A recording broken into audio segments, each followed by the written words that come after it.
Didn't we say this Christmas was just family? Mom never looked up. Dad chuckled. You always make it weird. I set the present down, smiled, and walked out. I'm Sarah, and that was the moment I stopped being their safety net. For years I covered the mortgage, Mom's miracle business loans, my sister's tuition. Quietly, reliably, invisibly. They forgot one thing. I hold the deed, the lease, the logins, the auto-pays. And I was done. 30 minutes later, the rent froze, groceries died, streaming blinked off. They called it cruel. I called it breathing for the first time. If you've ever carried a family until your legs shook, walk with me. Tap subscribe, turn on the bell, and tell me I choose me in the comments. Because what came next turned a holiday into a reckoning. It didn't start with Christmas. It started the year Dad's company downsized. Just a couple of bills, he said, sliding envelopes across my kitchen table like they weighed nothing. I was 20-something with a cheap apartment and a spine made of yes. I paid them, because that's what good daughters do. When the mortgage came due and Mom's miracle skincare business needed a boost, I moved money around and told myself it was temporary. Then Megan failed 2 semesters, lost her scholarship, and Mom gave me the smile that always meant I'd already agreed. We'll pay you back, she said. They never did. It grew in quiet ways. Can you put the utilities in your name? Just until we're caught up. I set auto-pays, shifted paychecks, covered tuition holds and co-pays, learned how to stretch rent like taffy. Every month I promised I'd stop after this one. Every month another emergency arrived with my name on it. When I asked for a plan, they called me dramatic. When I asked for a timeline, they called me ungrateful. Money isn't everything, Mom would sniff. You'd understand if you had a family of your own. Family became a hole I poured myself into. Groceries, prescriptions, late fees, gas cards, the Wi-Fi so Megan could study. I worked days at the office and nights freelancing, living on coffee and 4 hours of sleep. My hands shook when I typed. On holidays, they complimented the pie I brought and never noticed the bruised half-moons under my eyes.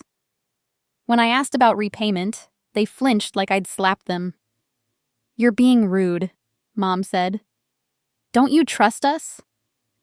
Dad wouldn't look at me. Megan texted emergency like it was my first name. They trusted me with everything except the truth. They loved the version of me that never needed anything. When Dad forgot to send receipts and Mom misplaced statements, I rebuilt their spreadsheets from scratch. When Megan's bubble popped up, help, I answered before it stopped blinking. I told myself I was keeping us afloat. Really, I was letting them drown me slowly. The night I wrapped the red box, my apartment was so quiet I could hear the ribbons slide through my fingers. I rewrote the letter, every transfer, every late-night ATM run, every weekend side gig that paid their bills while I skipped laundry and said no to dinners out. At the bottom, I wrote one line and underlined it once. This was your gift. You didn't want it. Walking into their house on Christmas Eve felt like stepping onto a stage that didn't need the actor who paid for the lights. Burned cookies, cheap wine, carols humming over resentment. Dad laughed at the TV. Megan scrolled. Mom hummed off key, back turned. I set the box beneath the tree and took my seat. When she finally said, "Didn't we say this Christmas was just family?" I heard the verdict. I stood, smiled, and chose myself. I didn't slam any doors that night. I set the red box under their tree, walked out into the cold, and let the silence answer for me. 30 minutes later, my phone confirmed what choosing myself looks like in numbers. Rent transfer, stopped. Grocery subscription, canceled. Streaming, disabled. Megan's text pinged. Seriously? I typed back one line about why the mortgage didn't go through, then powered the phone off like I was closing a vault on all the years I'd kept open. Morning broke without an alarm, my body waking like it trusted me again. 32 notifications stacked under the lock screen. Mom's essay-length guilt parade. Cruel. Punish. This isn't how family treats each other. As if the last 3 years had been my generosity practicing violence. Megan escalated from confusion to accusation in 4 messages flat. Dad called twice. No words attached. I didn't reply. I showered. I dressed.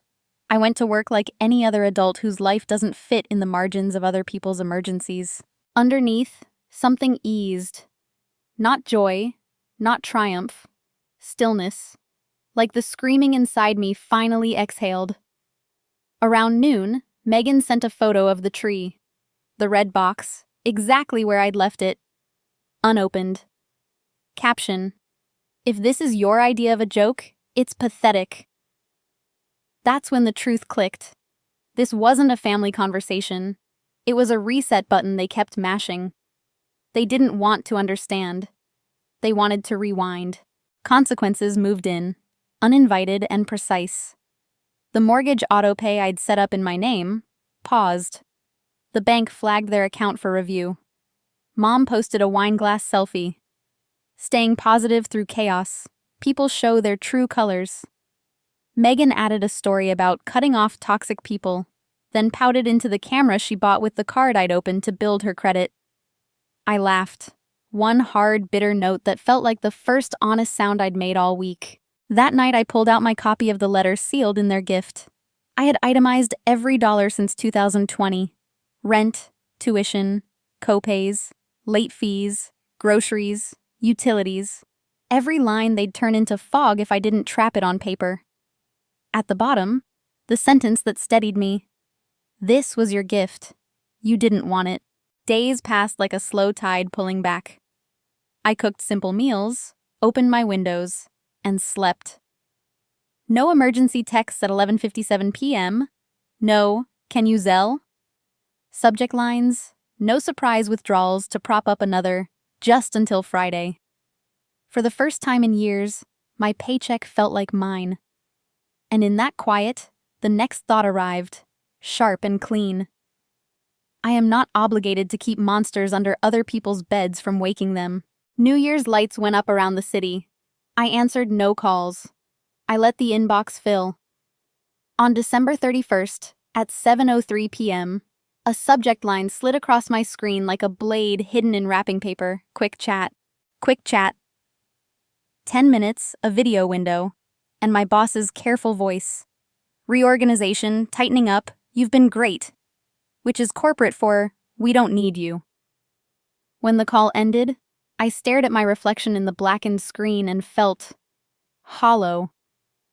I'd kept that job to float a house that wasn't mine, a business that never broke even, a sister who called my money help, and my boundaries cruel. Now the floor dropped out. 11 days to rent. Savings thin. No backup plan. I pulled the red letter file from my drawer, my copy of the gift they hadn't opened, and read the last line out loud. I gave you all my strength so you wouldn't have to build your own. The sentence hit different after the layoff. If I was going down, I wasn't dragging myself back into their river to drown politely. I dialed the bank. What happens if I stop paying the mortgage? The woman paused, then mapped it plainly. 3 missed payments, foreclosure proceedings, notices, months of paperwork. I thanked her and hung up with a steadiness that felt like steel cooling in water. I made a list. Short, surgical. Cancel property tax autopay. Revoke the power of attorney they sneaked through last year to make things easier. Remove Dad from my car insurance. Block Megan from the shared credit card. Change emergency contacts across every form. 20 minutes to unwind 2 years of being their safety net disguised as family. Megan texted, "You're going to ruin everything." I replied, "I already did. I just stopped pretending it wasn't broken." Then I blocked the number. By evening, Ava called. "Your mom showed up at the salon," she said, voice tight. "Tried to act casual. Fishing for where you are." I pictured Mom by Ava's mirror wall, turning concern into a performance. Control dressed as care. We hung up, and I drove past the house without stopping. The lawn had gone shaggy. Dad's truck sat in the driveway, dusted like a museum piece. Lights off. Through the front window, the red box still glowed under the tree, unopened. Hope they kept refusing like it could make truth dissolve. 2 days into the new year, a thick envelope landed in my mailbox, Mom's handwriting pressing too hard. Apologies tangled in excuses. Dad's pension had stopped last year. They used his savings for car repairs and borrowed from someone named Ron, who was now threatening to take the truck. Megan had officially dropped out 5 months earlier. The tuition I'd kept paying? Some of it went to Miami in October. Poolside cocktails, boat selfies, the tag that pinged my phone as I clocked out of a late shift. I had paid for her vacation. Something in me cracked clean. I opened my laptop. Records bloomed. Transfers, receipts, emails, confirmations.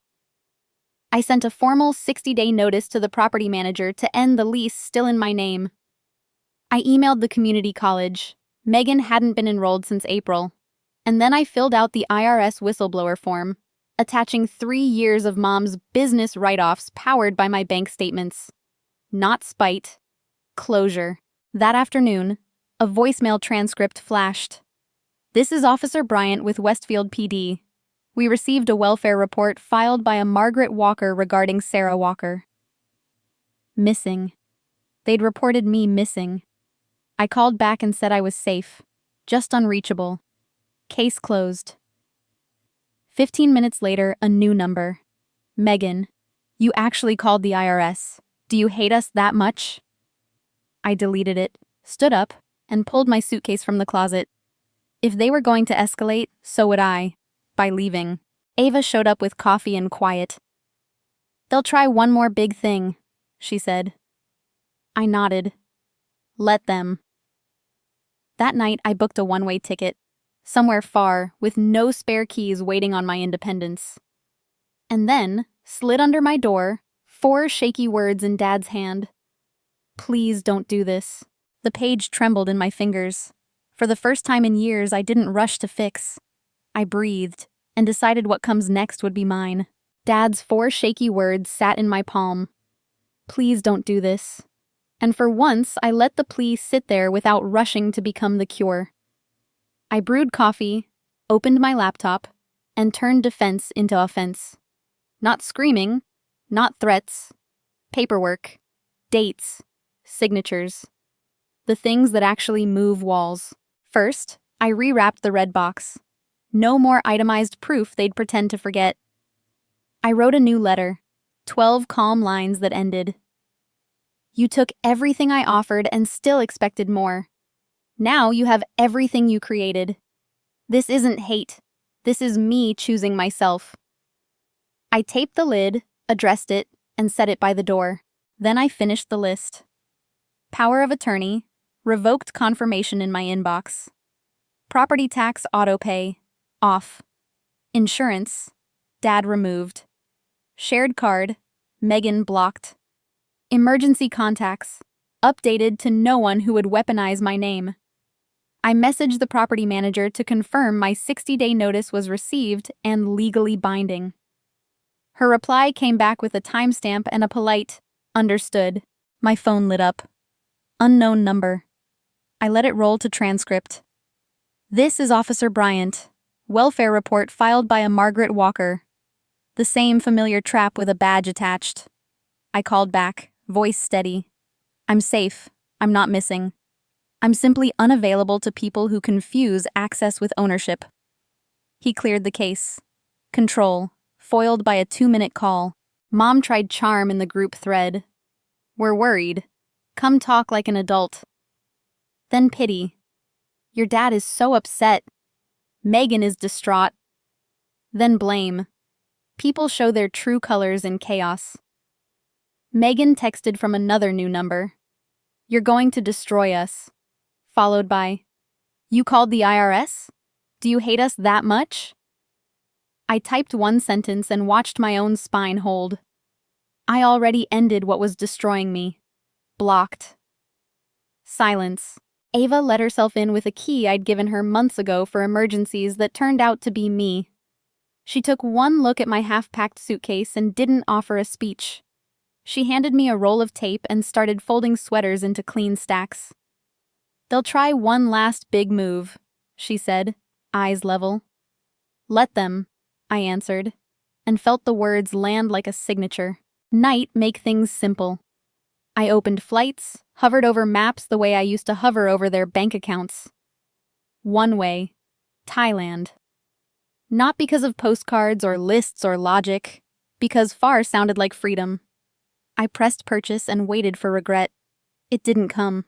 Sleep did, the heavy kind I used to buy for them with my own exhaustion. In the morning, I carried the red box to the post office. The clerk weighed it, slid it into a bin, and said, "All set." I almost laughed. All set.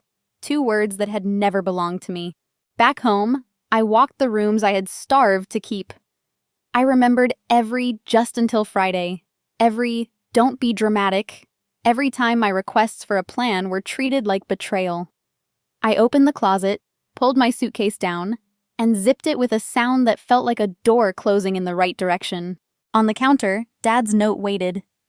I read it once more, then tucked it into my passport. Not forgiveness, not a promise. A record, proof that asking is not the same as owning. When Ava pulled up to drive me to the airport, she didn't fill the car with advice. She cranked the heater, passed me a paper cup, and said, "Text me when you land." At the curb, she hugged me hard, slid a small envelope into my bag, and let go.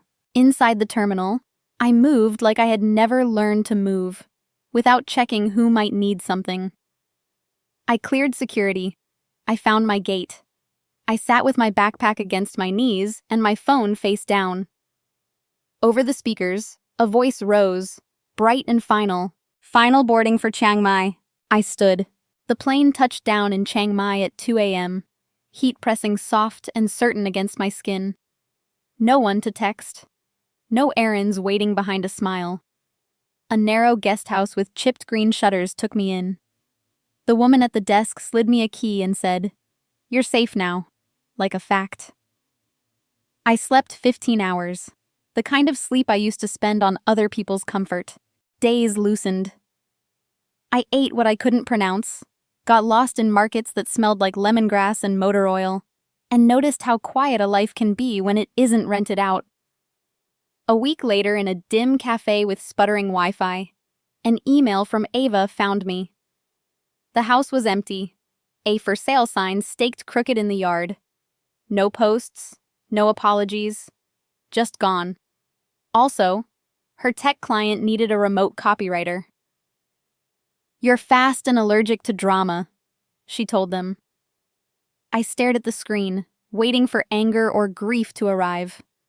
Nothing came except the absence of pressure. Like a scream I'd trained myself to anticipate had finally decided to stay silent. I wrote back, "I'm in." Then it rained, warm and shameless, and I walked straight into it, buying a plastic poncho for no reason except I wanted to keep moving. Later, in a small room that smelled like soap, I opened the notebook that used to hold their bill schedules and wrote on a clean page. They never broke me. They just taught me not to hand them the hammer. A night bus took me to a beach on Koh Lanta.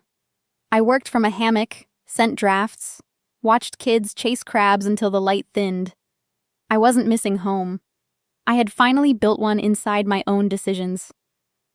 If any part of this feels like your life, if you've been the fix, the cushion, the receipt keeper, come sit with me here. Hit subscribe, ring the bell, and tell me I choose me. Not because spite tastes sweet, but because peace does. I used to be their plan. Now I'm mine.